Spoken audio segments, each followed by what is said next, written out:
Welcome everybody to the first part of our new three-part online learning series, Unlocking the Haggadah, preparing for Passover with Pardes faculty.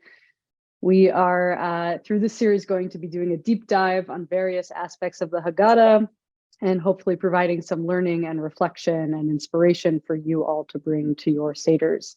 So we're really honored today to be learning with Rabbi Rahel Berkovits, and I will let her take it from here. Thank you, Yarden. Hello, everyone. Hello to faces that I recognize and names that I recognize. So good to see you all. So Purim is behind us and Pesach is ahead. So we've decided to do this series to hopefully make by the time we reach Pesach, after all the cleaning and cooking, that your Seder experience will be more meaningful.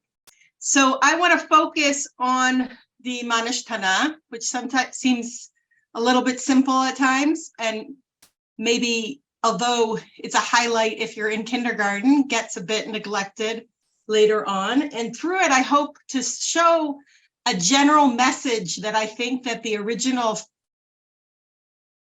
sort of formulation of the Seder wanted to convey to us about what that experience should be.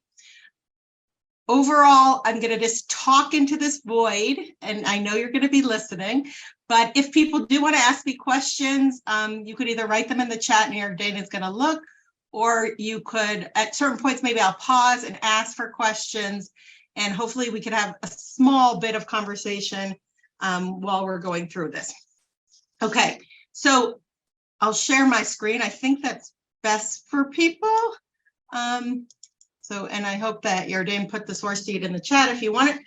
As you know, the Nishtana has 4 questions as they appear in the Haggadah. And they are, why on other nights do we eat both chametz and matzah? Tonight we only eat matzah. Why on all other nights we eat other vegetables? Just kind of like, and tonight we eat maror, right? That feels slightly awkward because other vegetables isn't really the flip of maror. Why on other nights we don't dip even once, and on this night we dip twice, which is also sort of very awkward type of sentence structure. And why on other nights do we eat while we're sitting or reclining, and on this night, kulanu misubim, we're all reclining. And the child, if you remember when you were a child, or if you have children or grandchildren, practices for this, and it's very exciting, and they stand up and they do it. And then afterwards, we basically never answer any of the questions. We maybe a little bit touch on the chametz matzah, but we don't really answer the other questions at all. Maybe they learned outside of the Seder why you lean, but the Seder itself doesn't touch on these questions. And so I want to sort of like revisit what's going on here, because we know that one of the core mitzvot, as it's written in the Torah, is that we're supposed to, Higadata lebincha, it's supposed to tell it to our children. And we know that the children are sort of a central aspect of this continuing of generations of retelling the story of the Exodus from Egypt. And the Haggadah, in some ways, it was supposed, the Nishtana at the beginning of the Haggadah was in some ways supposed to bring them in. But the way that it stands today, it doesn't really do that.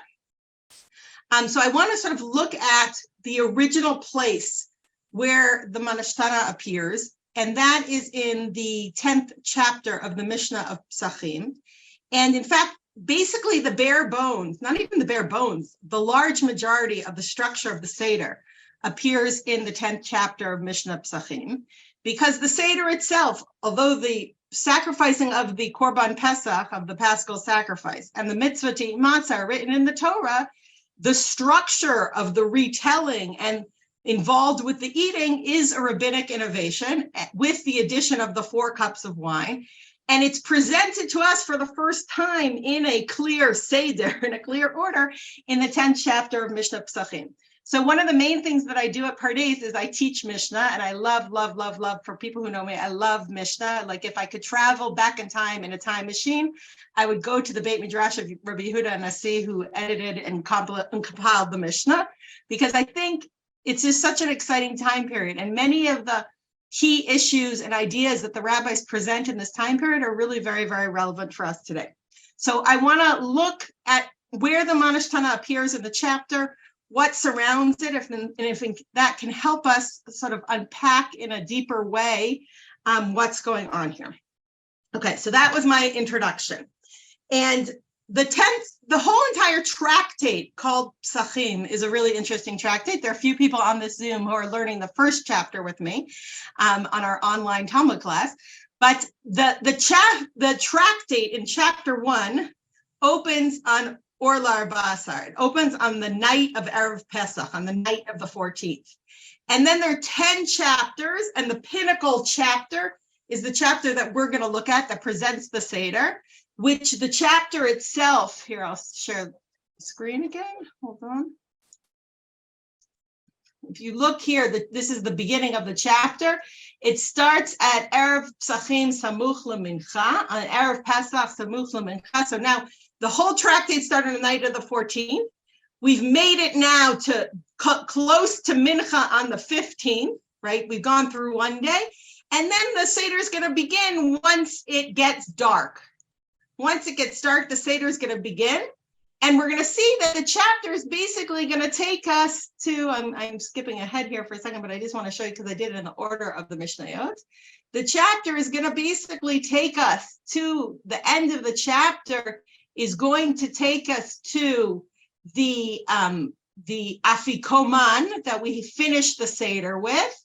And that can't be eaten after chatzot. That can't be eaten after midnight on the 15th. So the entire tractate is this spanning one day. And this last chapter is like from after sunset till midnight. And the chapter itself is framed by telling us about the time. It opens with a time and it closes with a time. The second thing that the chapter does is when it opened by telling us about the time, sorry, I keep scrolling. If you have pages, you'll flip. When it opened by telling us about the time, what it told us was Erev Pesach Samuch LeMincha, Erev Pesach close to Mincha, right, adjacent to Mincha, Lo Yochal Adam Ad Shetachashech. A person shouldn't eat until it gets dark. So the first thing the tractate tells me is don't eat until it gets dark. And then when it got to the end, and it was telling us that the last thing we were going to do, Ein Maftim Achar Pesach Afikoman, that you don't have any type of dessert-like thing. I know today we say the word Afikoman and we do it, but we're not supposed to have any type of dessert-like thing after we finish the Korban Pesach. So it tells us to stop eating. So I have a time in which I stop eating till it gets dark, and then the body of the Seder where I'm going to eat. And then the end of the chapter tells me a time and I stop eating. Once we see that, we see that the eating is going to be very, very essential. If I tell you don't eat before and don't eat after, it means to tell me that whatever is going to go on in the middle is going to be linked to eating, and it's going to be very, very important. So that's thing one I just want to say about the structure. And the whole chapter is like we're accompanied through the chapter by being told about pouring different cups of wine, just the way in your Haggadah it says, now pour this cup, now pour that cup. The chapter of the Mishnah also, you're going to see, has that. I actually skipped a Mishnah because I didn't want the short sheet to be so long. The first cup, which is Kiddush, there's a Mishnah about that, but I didn't put it on here because it's not directly linked to what we're saying. Okay, that's the structure. So within this structure, where does the Nishtana appear? Where does it arrive? So we're told not to eat. Mishnah Bet that I skipped tells you to make Kiddush. Maybe I should have put it on the source sheet. And then Mishnah Gimel says, they brought before him, and then it's sort of like, it's a little bit awkward, the sentence. They bring before him, the implication is they bring before them food, and they start dipping their lettuce until they reach the course in which they eat bread. So they have the salad course. If anyone's been in Israel, there's always a salatim course. Like that's a good opener. You dip things. You have a little hummus. You have a little mutbah. You have a little tchina. And they too had a course in which they dipped until they got to the bread course. The bread course, of course, is the main course. It's a little ironic that they use the word pot, which means bread, when we know we're eating matzah, but that's like what the course was called in general. And then when they get to this is the main course. Why is it called the bread course as the main course? Because in the time period, they didn't have silverware. You sort of ate your main course with the bread. That was the main way you ate it. And so it says, Haviu lefanav matzah v'chazeret v'charoset. And they brought before them matzah, chazeret, which is that's the word for lettuce, which was what they used for maror. Like in the time of the Mishnah, they did not use horseradish.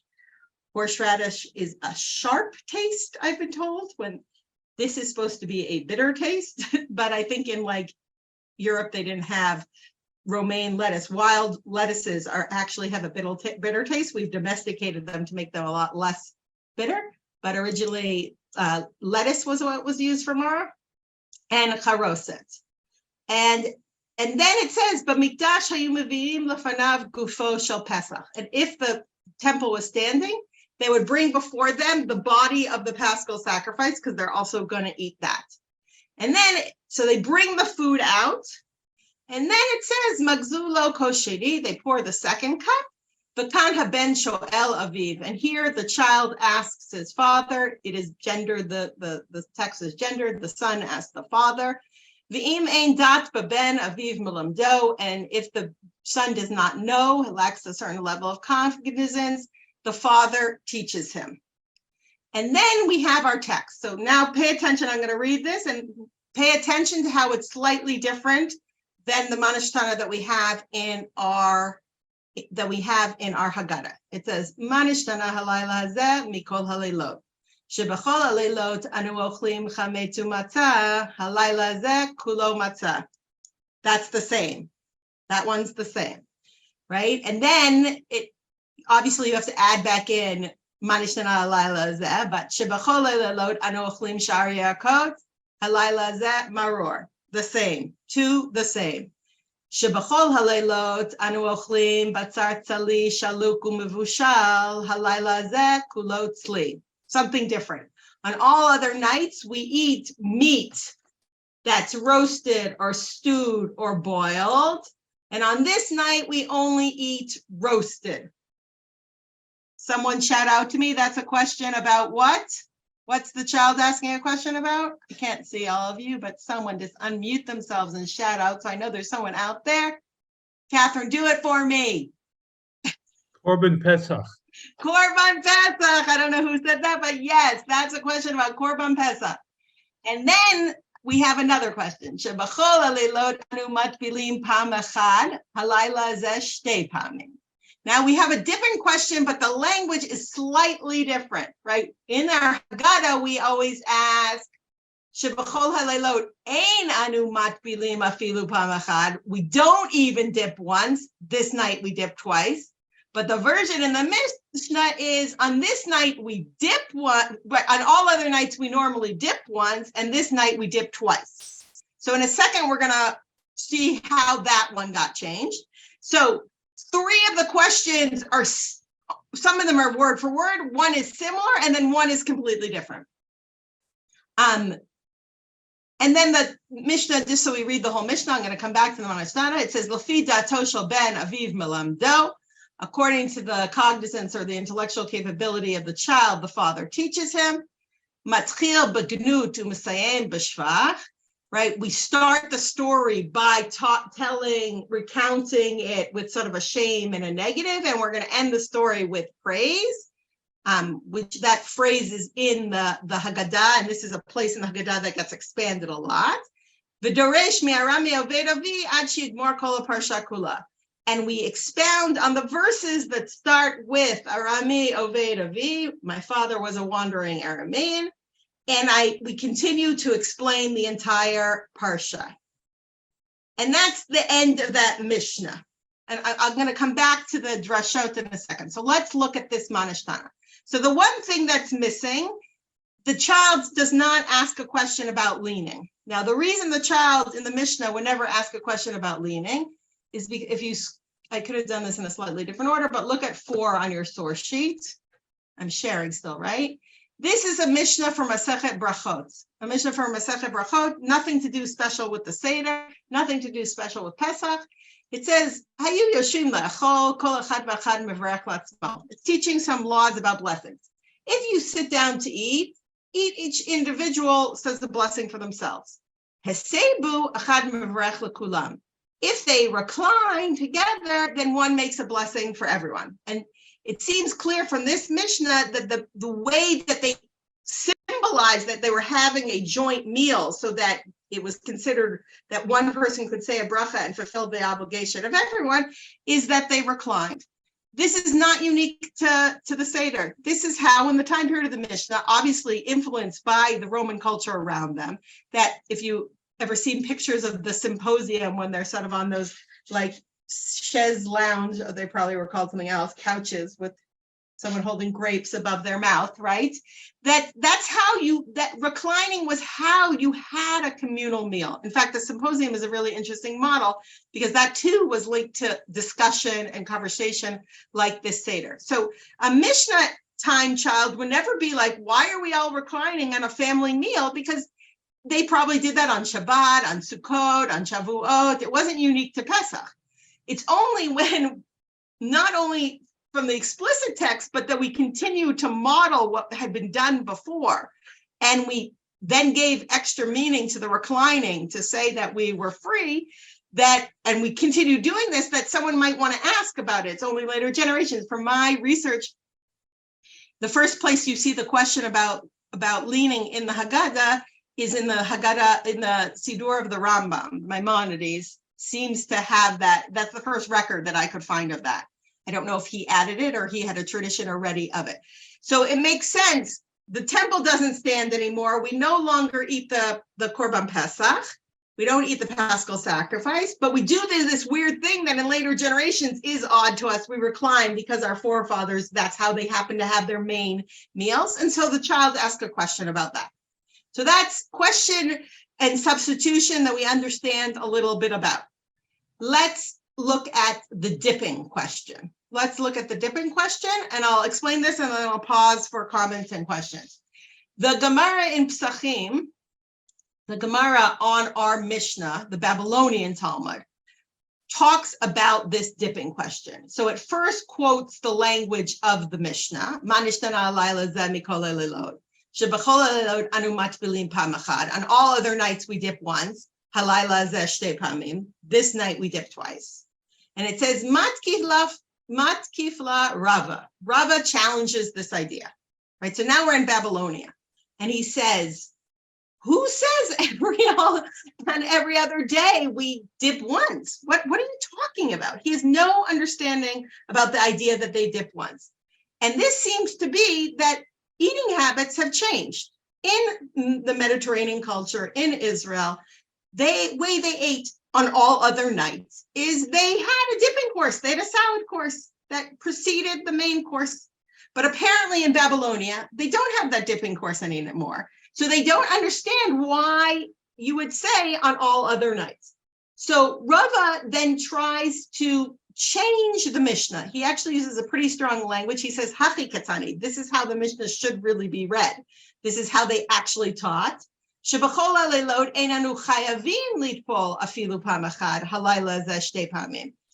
all other nights, we aren't obligated even to dip once. This night we dip twice. That's not our version yet. And then Rav Safra gets upset with him. He says, why did you use the language of obligation as if in the Seder we are obligated to dip twice, right?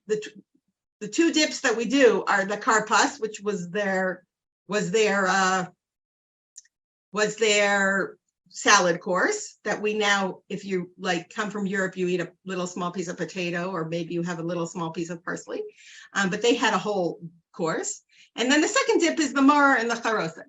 So he doesn't understand, why would you say that the karpas is obligatory, right? If you think about our Seder, we say a bracha on eating the vegetable, but we don't say asher kitshanu mitzotav v'tzivanu le'echol karpas. We don't have that you have commanded us. There's no obligation to eat that.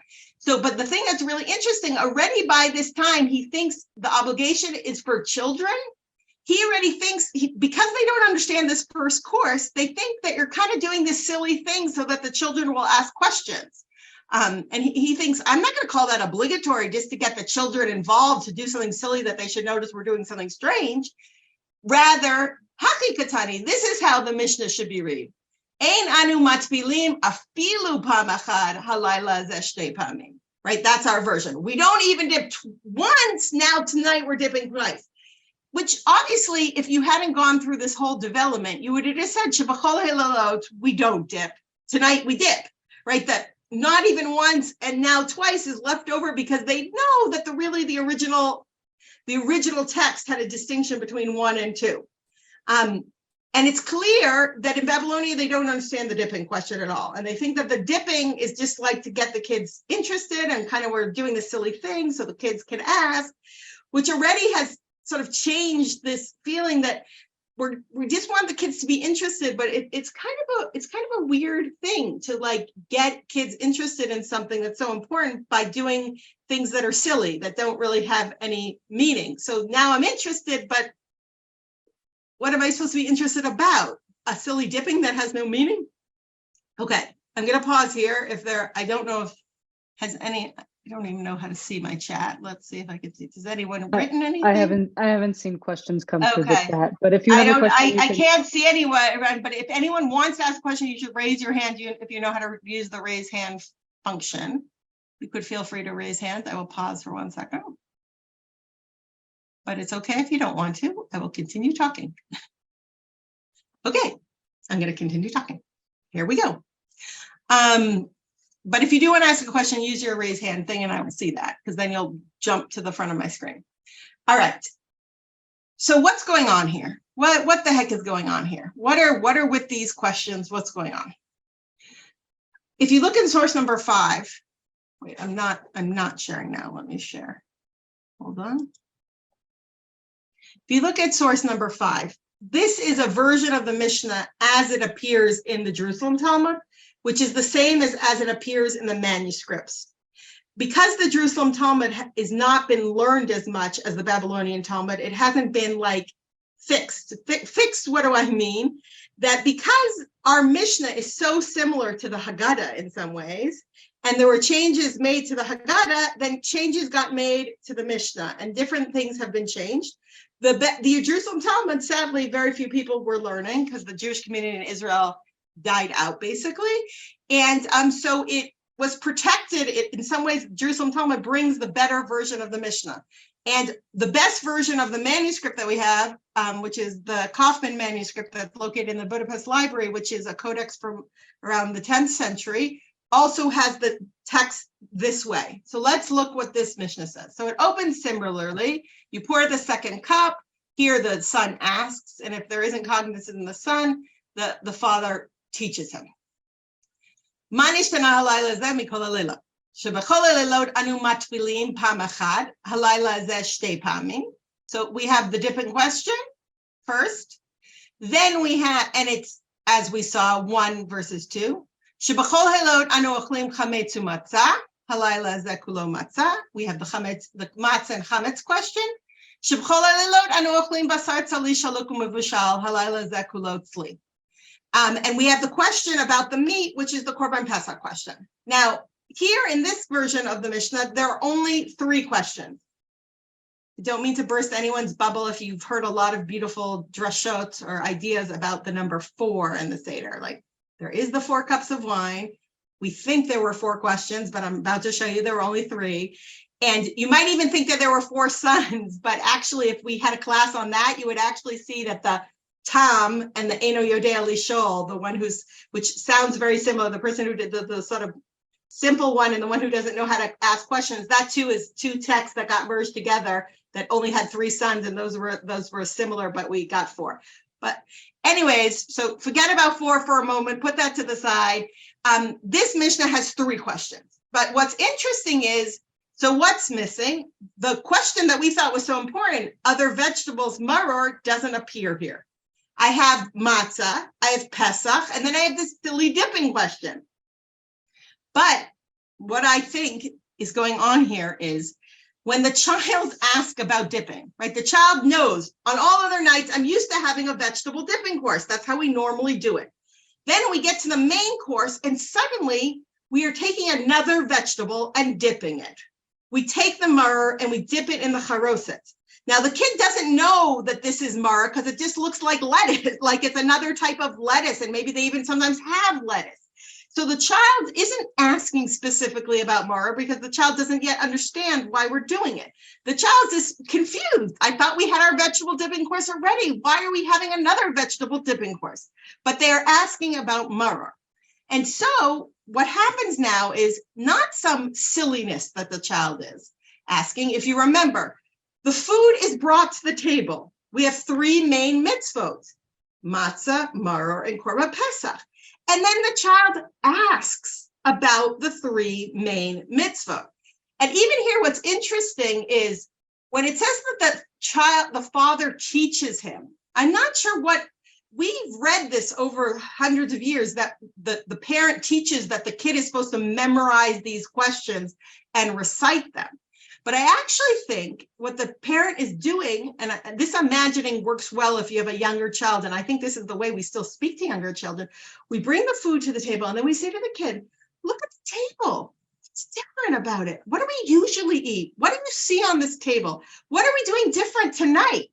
And then the child will be like, oh, wait, I see that this is different. And I see that this is different. And I see that this is different. And I'm now engaging in the child, not in like silly questions that never get answered or questions that are just so they should notice something weird, but I'm engaging the child in the core aspects of what the Seder meal is about. And then we see the next Mishnah after the Mishnah that presents the Nishtana is a Mishnah that has the following in it. And this is straight from the Mishnah. You'll recognize it from the Seder. It says, Rabbi Gamliel haya omer. Rabbi Gamliel would say, Kol shelo amar shlosha dvarim elu b'Pesach lo yatsa yedei chovato. Anyone who doesn't say these three things on Pesach has not fulfilled their obligation. Ve'elu hen, and these are them, Pesach, matzah, or maror. And what's really interesting about this sentence is you might have thought he should have said, anyone who does not eat these three things on Pesach has not fulfilled their obligation. But he actually says anyone who does not say these three things, which is quite interesting. And we're going to see, right, that he's now going to explain what each one of these things are. And he says, Pesach, this meat that we're eating, you might think this looks like a yummy barbecued roasted piece of meat. But no, this Pesach symbolizes something. This Pesach, we're eating it al shum shepasach hamakom avotenu b'Mitzrayim, because the divine passed over our houses in Mitzrayim. And originally, in that time, we sacrificed an animal and we put blood on the doorpost, and that enabled that God should know that this is a Jewish home, and so that the angel of death shouldn't be here.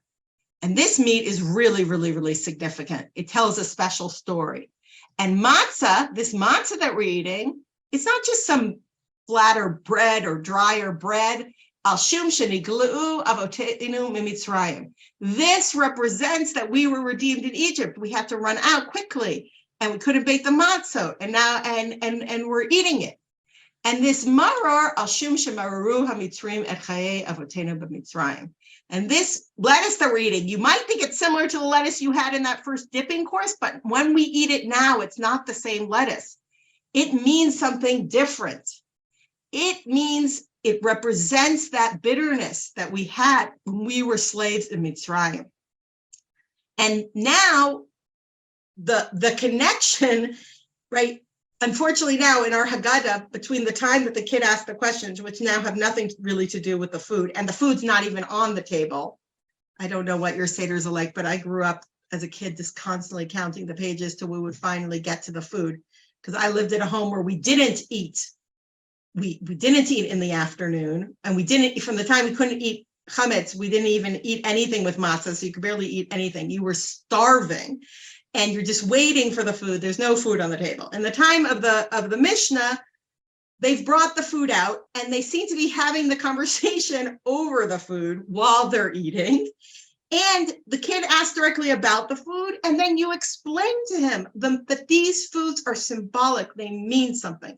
And then you see immediately in the Mishnah, it says, B'chol dor vador, chayav adam lirot et atzmo ki'ilu hu yatsa mitzrayim. Because in every single generation, a person is obligated to see themselves as if they went out of Mitzrayim. Shnei Amar, as it's saying, and this is the only quote directly from the Torah in this whole chapter. V'higadta labincha b'yom hahu le'mor, ba'avur zeh asa Hashem li b'tzeiti b'Mitzrayim. That you should tell your child, right, saying, because of this, God did for me when I went out of Egypt. And so you see that the description of the Pesach matzah and maror, with the child just asked about, and him saying you have to say it, are a fulfillment of the retelling to the child, of the explaining the experience that happened in Mitzrayim. And there isn't any disconnect at all. Everything is focused on that aspect, on explaining to the child that these foods are significant, right? We talked about if you don't eat before, you don't eat after, the eating is important. And now we find out that the eating is not just important, but the explaining and the symbolism of what this eating is, it somehow enables us to see if we're going out of Mitzrayim. So I'll pause here for a second, but I then want to expand on this idea a little bit. I'll stop the share. Oh, I see there's some things in the chat. Yeah, there were a few questions that came through the chat. Okay. Oh, might a fourth question have been added so as not to infer a trinity? That's really interesting. I don't know. My gut is to say no, meaning I think what happened, you could actually see it in the manuscript. I was just on a trip for Pardes I went to the UK, and I had the pleasure of going to give a class in Cambridge University. And in the morning, it was so exciting. I got to see manuscripts. I went to see stuff from the Cairo Geniza. And then I also asked to see Caveat Cambridge, the Cambridge manuscript of the Mishnah, because that's like our second best manuscript of the Mishnah. And in Caveat Cambridge, written on the side, it has the three that I told you. And then written on the side is the maror question. And I think that the maror question is written there exactly the same as the Babylonians. Once we changed the dipping question and we didn't understand anything about dipping, we thought, oh my gosh, how could the kid not have asked about maror? That's such an important question. And so they said, we got to add the maror question. So they added the maror question in. And then, so then there were four, but then at a certain point, it became silly to ask the question about the Korban Pesach because we don't have that sacrifice anymore.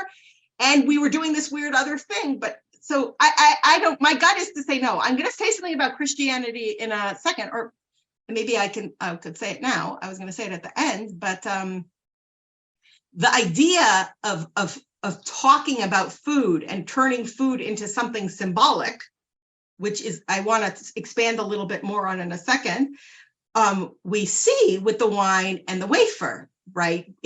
Which Jesus presumably was at his Last Supper, which was a Seder. He knew the idea that I can take food and I can talk about it and I can imbue it with other meaning.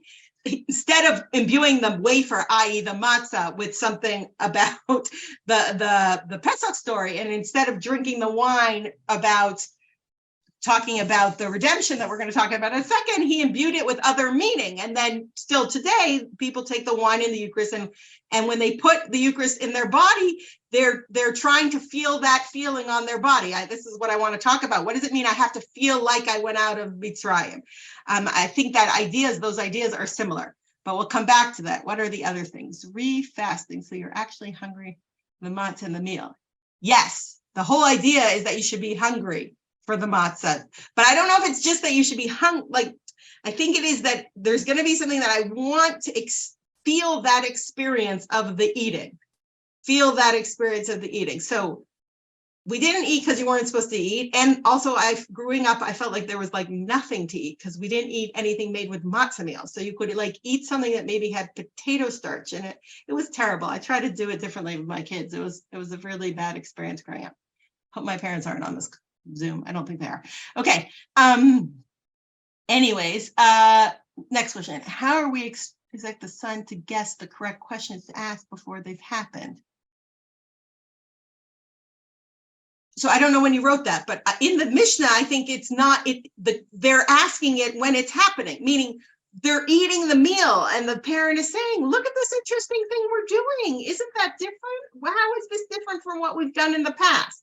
Like, I actually think that the Malamdo is not teaching him to say this question verbatim, but pointing out, teaching him that we're doing something different here.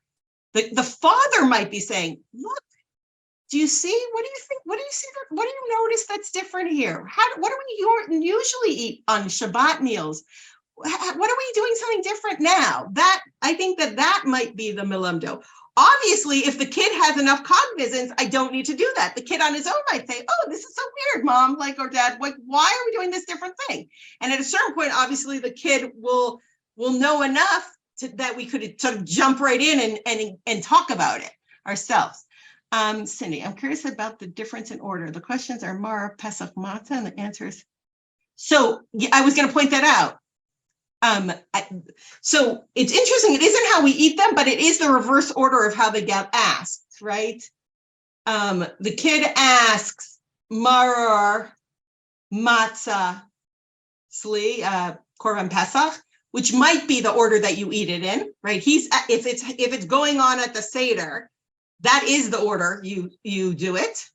And then the response, when responding, the responder responds about the last question, which I think is actually partially human nature, right? When I sometimes have students ask a few questions, I sometimes I'll answer the last one.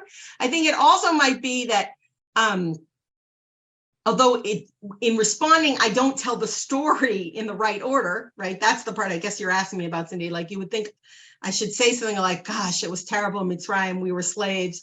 And then we talk about Pesach. And then, so I only have what is said here. So I'm trying to give a defense of it, but it might be that although in telling the story, the fact that it was bitter in our lives is important, but really the essential part is God's hand in history.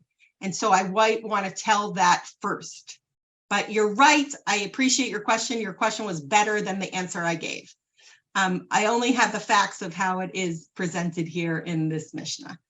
Let's see what else. Bavur zeh is the Seder Rabban Gamliel point. I didn't fully understand that, so I'm sorry. Well, when you quote Bavur zeh, what's the Nachon. zeh?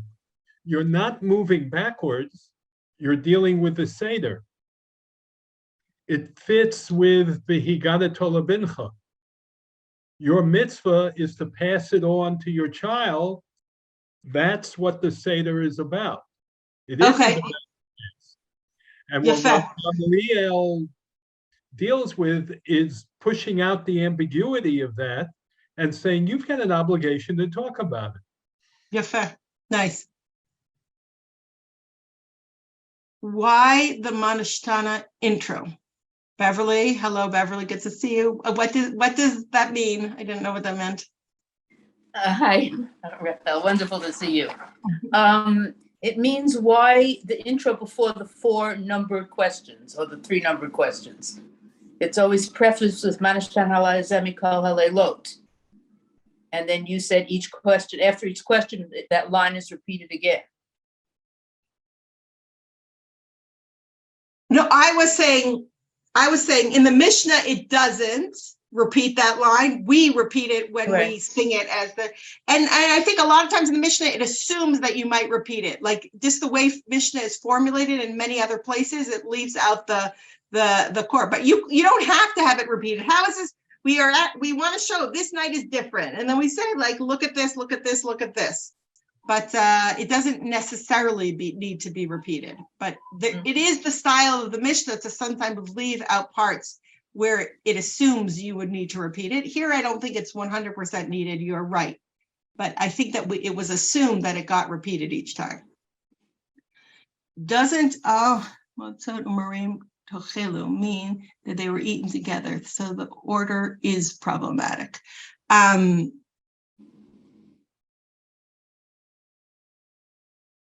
order is problematic. They definitely, well, we have that pasuk, but we also have what we have in the Seder, not in this chapter of Mishnah, but what we have in the Seder itself, which also takes excerpts from other things, that it seems to be a minhag of Hillel, as you remember, to make it into a sandwich, right? And the fact that the Seder points out, and that's where the service rep is that's going to make the appointments for the testing to follow up every 6 months. And then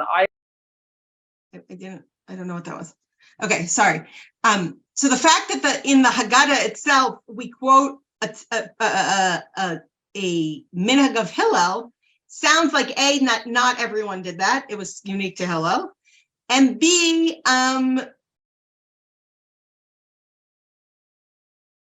if they ate it all together, then I actually think the order is less problematic. So it doesn't really matter what, like which one the kid asks first or which one we answer first. To me, it actually works better if it was a nice, yummy sandwich all together, right? You had your hamburger, you had your condiments, and then you had your nice laffa, and it was all yummy together.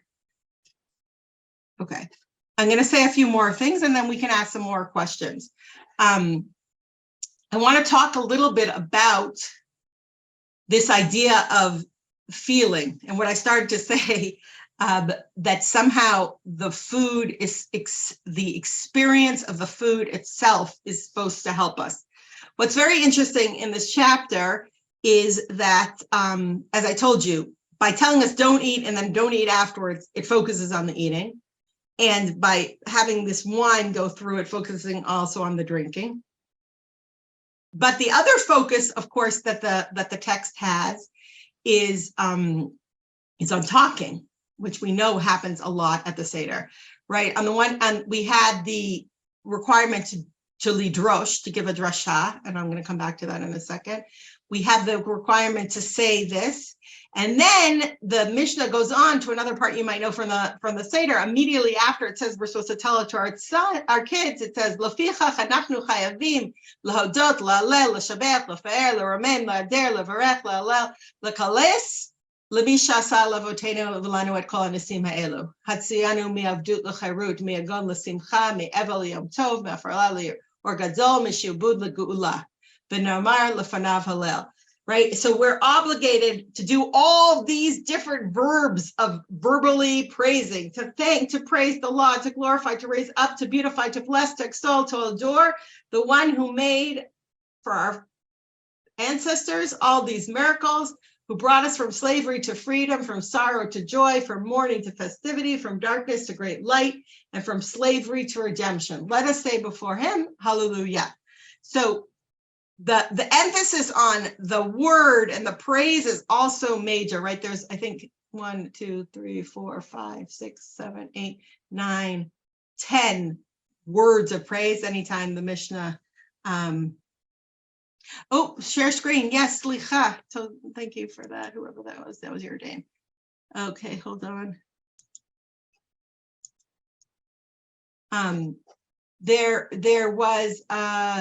There are 10 words to talk about praising, which is very significant.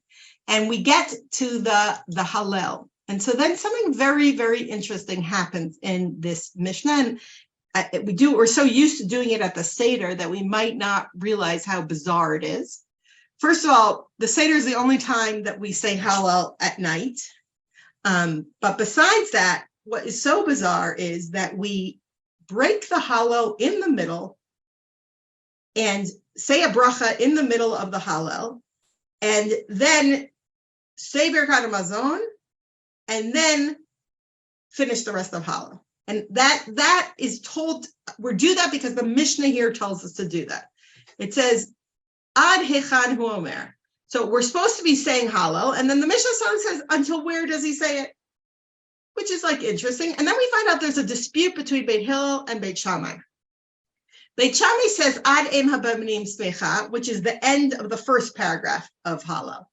And Beit Hillel says Omrim Ad Chalamish L'mayin Omayim V'chotem Begula. And Beit Hillel says you go to the second paragraph of Hillel. We obviously follow Beit Hillel, so we say the first two paragraphs of Hallel, and then we are Chotem Begula. We put a concluding blessing that talks about redemption.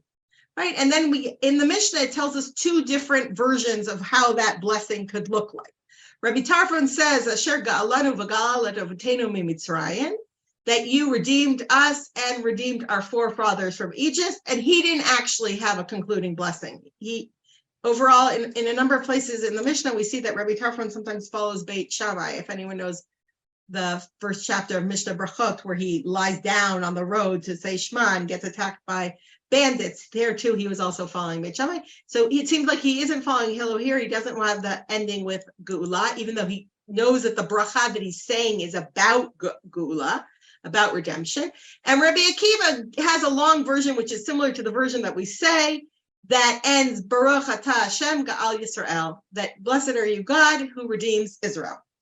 And so we say either paragraph number 1, paragraph number 2, then we break in the middle, say a blessing about Geula, and then in the next Mishnah, it says we pour the third cup of wine, we say Birkat HaMazon, and then we pour our fourth cup of wine, and we finish the Hallel.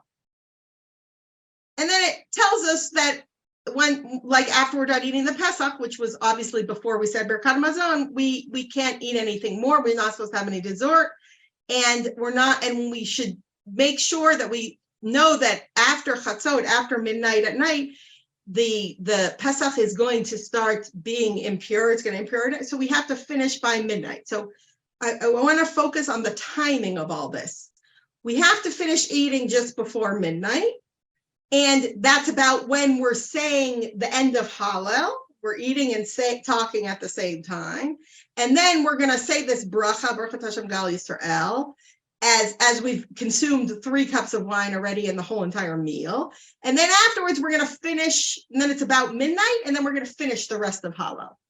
So the Mishnah just sort of explains this to us, but it's a little bit weird. What's going on here? So the Mishnah assumes when it tells you either do the first paragraph of Hallel or do the second paragraph of Hallel, the Mishnah assumes you know what those paragraphs are. And so the second paragraph of Hallel, right? So Beit Shammai says, stop just before the second paragraph. And Beit Hillel says, no, say the second paragraph and stop right after. But what's the second paragraph of Hallel? Does anyone know? Let's say Yisrael miMitzrayim. I'm totally tone deaf, but you know that one? It's the paragraph about leaving Egypt. It's the paragraph that directly talks about what we're talking about here. Now, if I'm doing my timing right, and I want to make sure I finish my meal before it hits midnight, I am basically saying that either about to say this paragraph and say it right after Birkat HaMazon, or say it right before Birkat HaMazon, depending on the Shammai and Hillel, right? Right at midnight is when I'm going to be saying it. Now, midnight in the story of Yetziat Mitzrayim is quite significant. In the Haggadah that we say today, there's a medieval piyut, there's a medieval song that emphasizes Vayhi b'chatzi halayla. It happened at midnight, right? There's a little bit of dispute exactly in the Torah. There are a few verses that contradict each other, but there's definitely one verse that says the whole of Yetziat Mitzrayim happened at midnight. So now there's something very fascinating that's happening in the flow and the choreography of the Seder. We have been eating this yummy, heavy food and drinking lots and lots of wine, and we're getting a little bit woozy, and it's later and later. And I didn't bring it to you, but the end of the Mishnah talks about people falling asleep or even doing that, like, head drop and waking themselves up. And it's getting closer to midnight. And I think I would like to suggest that the Mishnah, by imbuing the food with symbolism and by literally feeling the experience of the food on my body, right? We think that if Pardes has like an experiential educators program, and maybe I'm a little bit of an old fogey. I think of like experiential education. That's like a new modern thing. No, the Seder is all about experiential education at its deepest level. The rabbis want us to experience the Exodus. They want us to go through the taste of the bitterness and then the euphoria of what it must feel like when I've had a lot of wine and I'm fully satiated and it's getting later and I hit midnight and I sing B'tzeit Yisrael Mitzrayim, and then I make a bracha, Baruch Atah Hashem Ga'al Yisrael. That's when I'm making the bracha. That's why I'm making the bracha, that God redeems Israel. I say it at the moment of redemption, when I've had the closest I can to a physical, visceral experience on my body of that redemption. And I think that what the Mishnah is trying to tell us is that we need to be really good storytellers to our children, and they should be involved in this experience the whole way through. It would work better if we ate and talked at the same time. And I think in the modern day, a lot of people have tried to adjust that. And obviously we're not eating the Korban Pesach. But what they're describing is the food is brought out and I'm immediately engaging in the child of what's going on here? What are these things? What are these symbolizes? What does it mean? And then when I'm eating it, I'm talking about it so that I feel that story on my body.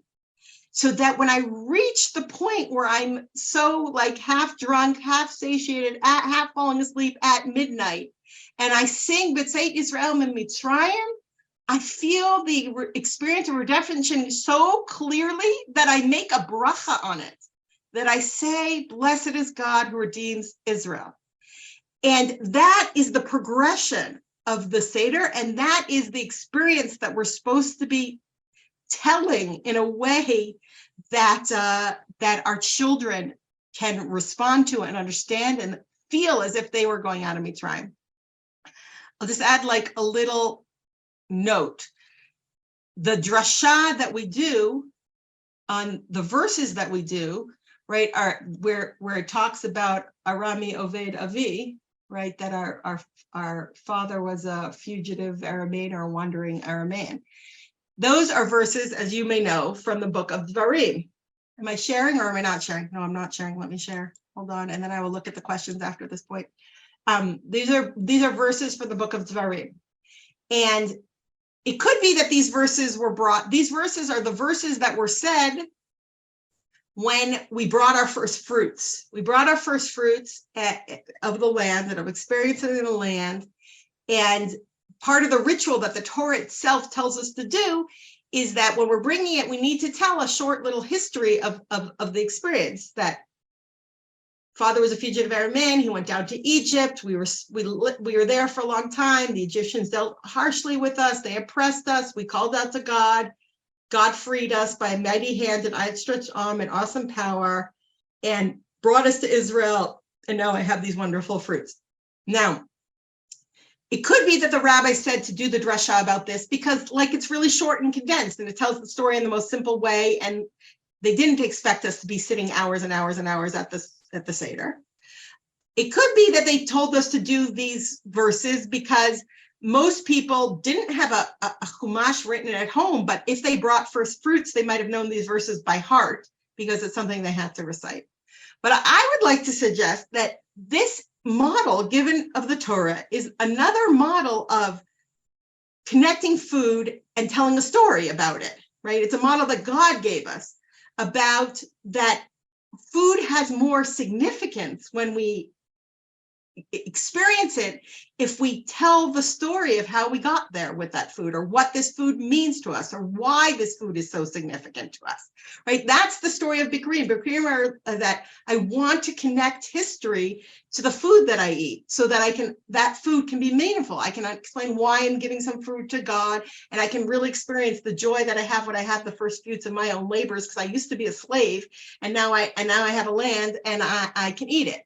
But in some ways, it's that model that they saw in the Torah, the model that the rabbis took to formulate our Seder. They said, okay, let's use food as like, let's connect food with words to make the food more meaningful and to make the words more meaningful. And we can use that as a structure to bring the power of the experience that we can really feel it in a visceral way. So I want to suggest that at the end. I think this is here where I would have mentioned the Eucharist, that I think that Jesus, or the Jesus movement, understood this idea about the Seder, that you can imbue food with meaning and then feel something visceral by eating it if you know it's meaning, and took it in their direction for their meaning within their religion.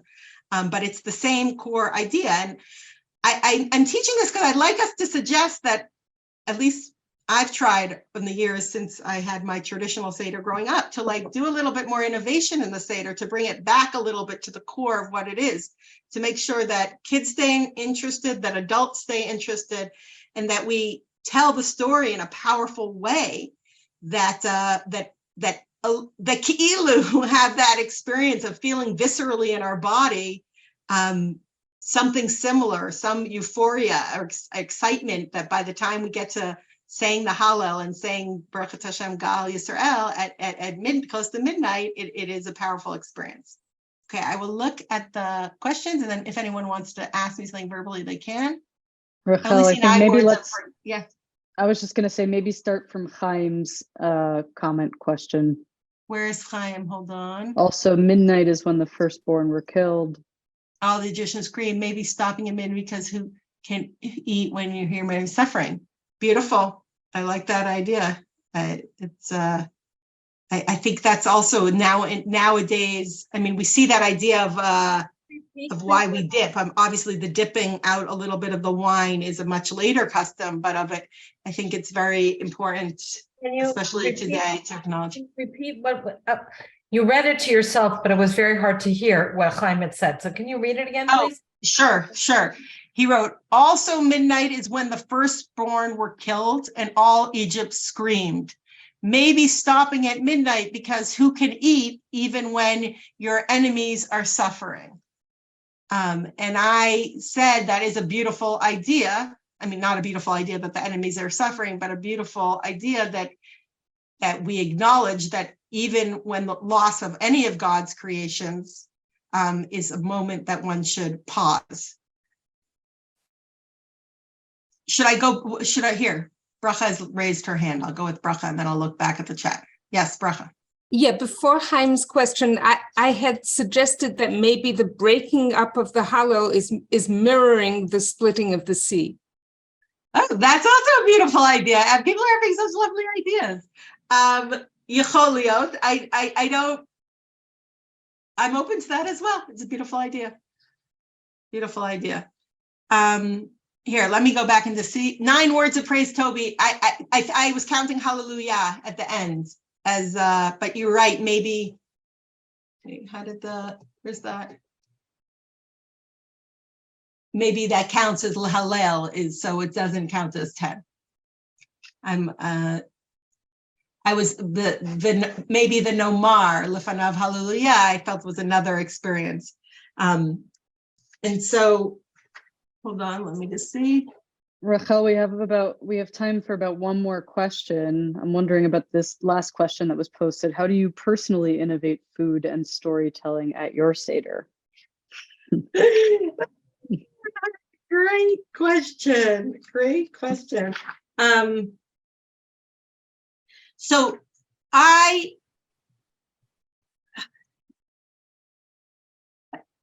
particularly when my kids were young, but even for myself, because I didn't like being so hungry, and I really wanted to have a great discussion. I've made 2 changes in the Seder. I actually do the first little parts, like the Kiddush and the Nishtana and the beginning of Magid, and then we jump to Rabbi Gamliel. And I sort of make the connection between the Nishtana and the Rabbi Gamliel stronger. A, to make that connection stronger. B, to get to the main mitzvah of the day. Like I didn't want, especially when my kids were little, I didn't want them to fall asleep before we got to like the main part. But even now we're adults, so we eat the matzah, etc., and the maror. much earlier. And then just because of the hungry issue, we would eat soup. Because also you cook so much food, and then at 12 o'clock at night, no one wanted to eat it by the time you got there. We'd eat soup, and then we go back. Another thing that I've done that I found really powerful, just to make the story more engaging and more real, is and also nice for like intergenerational learning, is instead of like just reading the drashot of Arami or Vedavi that are in the Haggadah that you don't fully understand, I like had Xerox sheets of these verses from Devarim.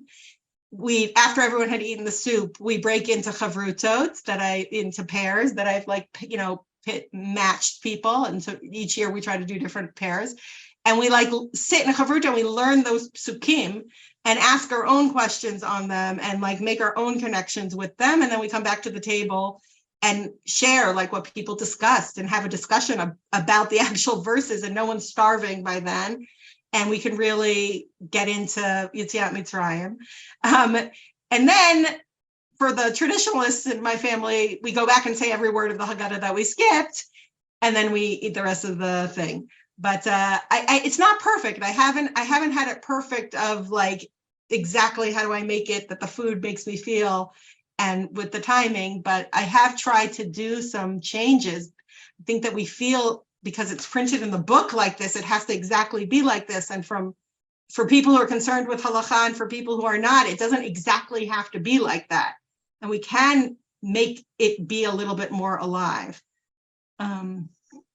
Rachel, we're actually all out of time, so I want to respect everybody's time. And before you all hop off, first of all, I want to thank you, Rachel, for such a wonderful shiur. I think I can hopefully speak for everybody with this appropriate phrase that this provided good food for thought for our Seder experiences. Thank you all for coming. Please join us again. This is part 1 of a 3-part series. Next part will be Wednesday, March 22nd, next week, with Rabbi Shani Gross on Rupture and Repair, the tumultuous story of the 5 rabbis, same time as this class. And thank you again, everybody, for coming, and Chag Kasher v'Sameach.